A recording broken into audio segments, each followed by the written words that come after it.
కథలు చెప్పింది. తన కొడుకులో పౌరుషాన్ని రెచ్చగొట్టి వాళ్ల మీద తిరగబడేలా చేసింది. అప్పటి మొగలాయుల సేనాధిపతిగా అఫ్జల్ ఖాన్ అని ఉండేవాడు. వాడు పొడుగ్గా 7 అడుగులు ఎత్తున రాక్షసుల్లా ఉంటాడు. వాడు కూడా శివాజీని ఏం చేయలేకపోయాడు.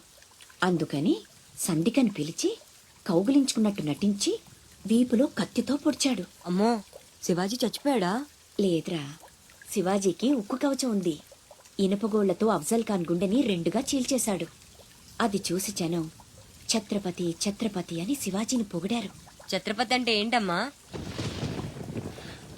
తన కోసం తను బతికేవాడు మనిషి, నలుగురు కోసం బతికేవాడు ఛత్రపతి. తర్వాత ఏమైందమ్మా? తననంత వాణ్ణి చేసిన తల్లి కోసం శివాజీ పెద్ద కోట కట్టించి బంగారు ఉయ్యాలు చేయించి అమ్మను బాగా చూసుకున్నాడు. నేను కూడా పెద్దయ్యాక నీకోసం పెద్ద మేడ కట్టిస్తానమ్మా. నీకు ఈ కష్టాలు ఏవీ లేకుండా చేస్తాను. నేను మహారాణిలా చూసుకుంటానమ్మా.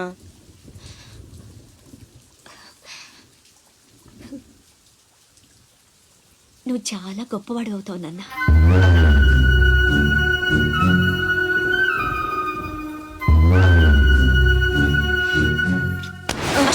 నువ్వేంట్రా మామకి ఇల్లు కట్టించేది? పోయి మీ అమ్మ కట్టించుకో. అశోక్, ఏమిట్రా మాటలు? అందరూ అంటున్నారు వాళ్ళమ్మ చచ్చిపోతే నాన్నకి నిన్నిచ్చి పెళ్లి చేశారంట. అంటే నేను ఒక్కడనే గాని కొడుకుని, వాడు వాళ్ళమ్మ కొడుకు. తప్పు నాన్న. రామలక్ష్మణులు కూడా ఒక తల్లి బిడ్డలు కాదురా. అన్నదమ్ములంటే వాళ్ళ గురించే చెప్పుకుంటారు. మీరు కూడా అలాగే కలిసి ఉండాలిరా. మీరిద్దరూ దెబ్బలాడుకుంటుంటే నేను భరించలేనురా. అది నాకు చావు కన్నా పెద్ద శిక్ష.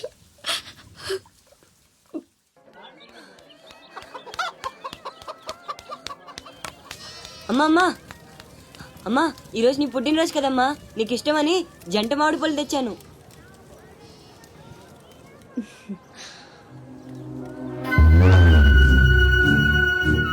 అమ్మ కోరికలన్నీ నీకే తెలుసురా.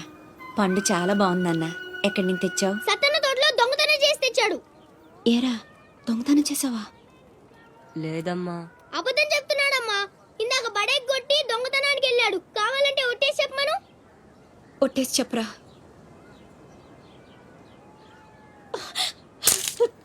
దొంగతనం చేస్తావురా? నువ్వెంతో గొప్పడు అవుతావని ఊహించుకున్నాను. ఇదా నువ్వు చేసిన పని? ఇంకెప్పుడైనా చేస్తావా? చెప్పు. పోరా, నీ మొహం చూడాలంటే అసహ్యంగా ఉంది. ఇంకెప్పుడు నాకు కనిపించకపో.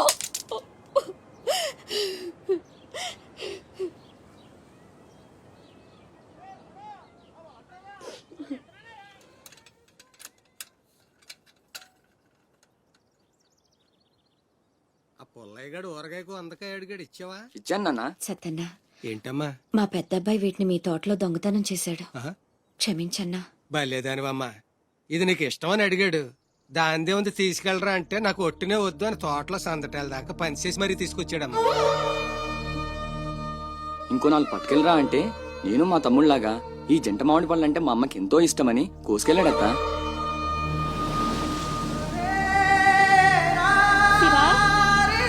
నాన్న, శివా, శివా, శివా, శివా, నాన్న, శివా,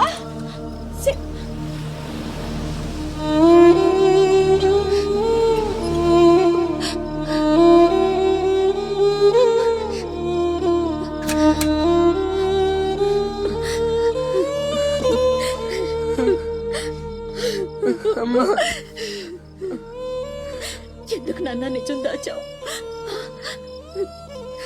ఒట్టేయమన్నప్పుడైనా ఎందుకు చెప్పలేదురా? ఒట్టేసి ఒక మాట, వేయకుండా ఒక మాట చెప్పనమ్మా.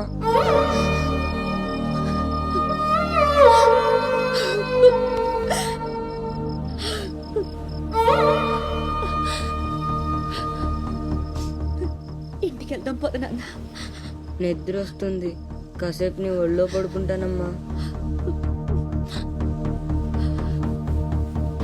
పల్లె భక్కున మండింది.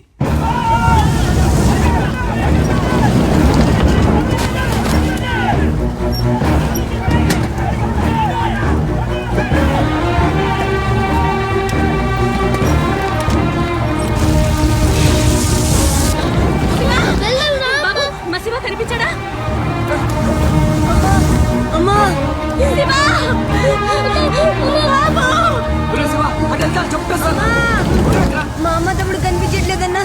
తమ్ముడు ఏదో పడవ ఎక్కే ఉంటారా, నువ్వు ఎక్కరా.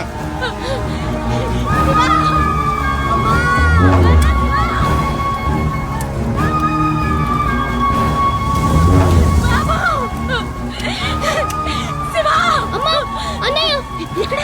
అక్కడమ్మా, లోపల ఉండిపోయాడు.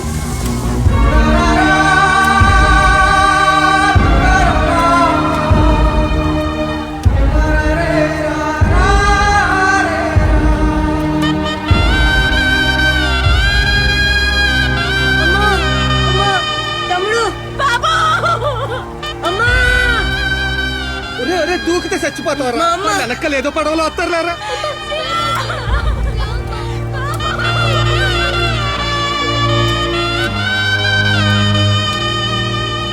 పడవలు వెళ్ళిపోతున్నాయి, రండమ్మా రండి, పట్టు వెళ్ళిపోదాం.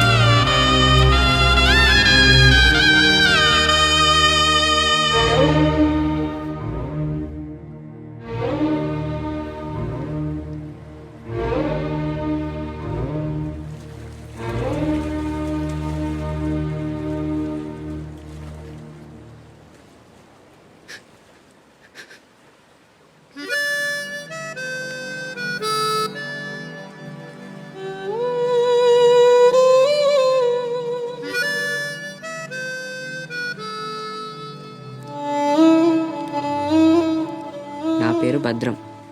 శివాజీ.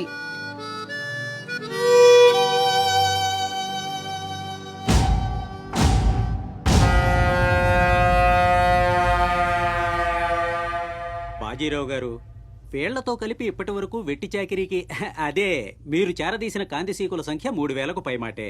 మరి మాకు కూడా థ్యాంక్ యూ సార్. వాళ్ళకి పొజిషన్ ఏంటో ఓసారి చెప్పు. అలాగే సార్. చూడండి, మీరంతా ఈ దేశంలోకి దౌర్జన్యంగా ప్రవేశించారు.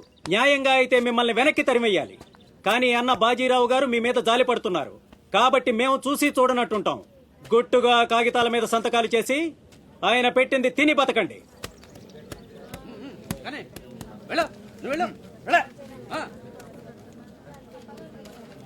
తెల్ల కాగితాల మీద సంతకాలు ఏంటండి? ఇదంతా మోసం. మాకు తెలిసా మాత్రం మేము చదువుకున్నాం.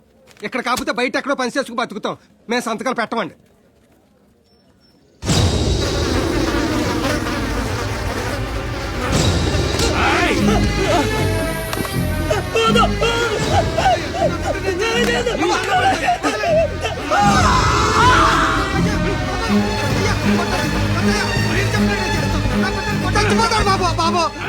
నా బిడ్డ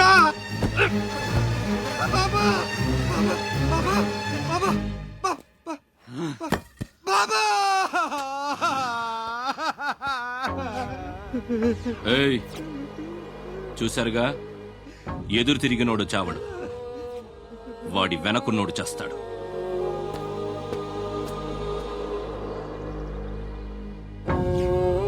ఈ షిప్పులకి సరుకెత్తడం దించడం నా లీగల్ వ్యాపారం. దాని వెనక జరిగే చీకటి వ్యాపారం వేరే ఉంది. అదే నన్ను విశాఖపట్నానికి ఇంటర్లుడిని చేసింది. స్మగుల్డ్ గుడ్స్ ని షిప్పు ఒడ్డుకొచ్చాక దించడం కష్టం. అడ్డమైన గాడిదలందర్నీ మేపాలి. అందుకని షిప్పు సముద్రంలో ఉండగానే ఆ సరుకుని ఒడ్డుకు చేర్చాలి. అది మీరు చెయ్యాల్సిన పని. ఇల్లీగల్ వ్యాపారం కాబట్టి వేరే గ్రూపులు ఉంటాయి. సరుకు కోసం దాడులు జరుగుతాయి. అవతల వాళ్ళకి భయపడు, పోలీసులకి జడిసు సరుకక్కడ వదిలి రావద్దు. ఒట్టి చేతులతో ఇక్కడికొస్తే అక్కడ మిగిలిన ప్రాణాలు.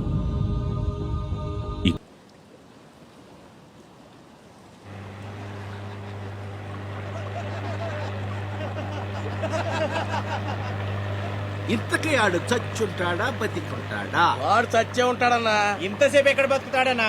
ఇంకేం బతుకుతాడు? ఖచ్చితంగా చచ్చే ఉంటాడు. అయితే పందెం. వాడు చచ్చే ఉంటాడని నా పందెం 500 అన్నా. నా పందెం 800 అన్నా. 1000 రూపాయలు నా పందెం. నా పందెం 1200. నాది 1500 అన్నా. ఖచ్చితంగా బతికుంటాడని నా పందెం 2000. లాగండ్రా.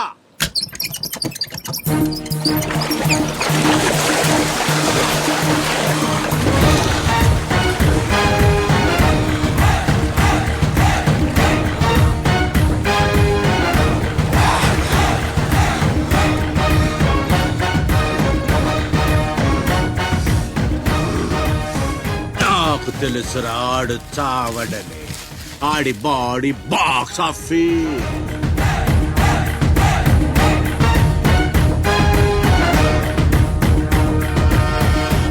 చిప్పులోంచి సరుకు దించారని తెలిసింది. మేమొచ్చేసరికి దాన్ని మాయం చేశాం. నడిసంద్రంలో అది ఎలా కుదిరింది?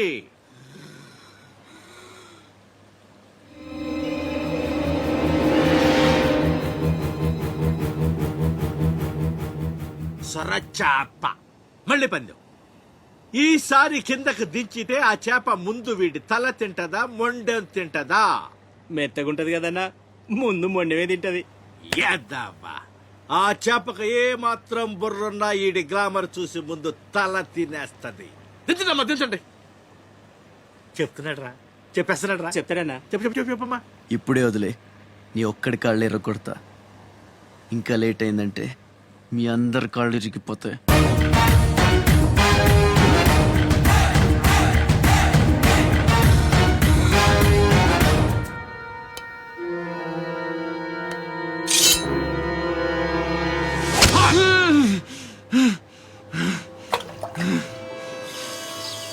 నెత్తురు వాసన చూస్తే సొరకి పిచ్చెక్కిపోద్ది. హా, హా.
బాడీని చేప నవిలేస్తుంటే తాడు తేలిగ్గా రావాలి గాని ఎంత గుంజినా రాదేంట్రా.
ఈ భద్రంగా ఇంకేం బీటింగ్ చేయాలి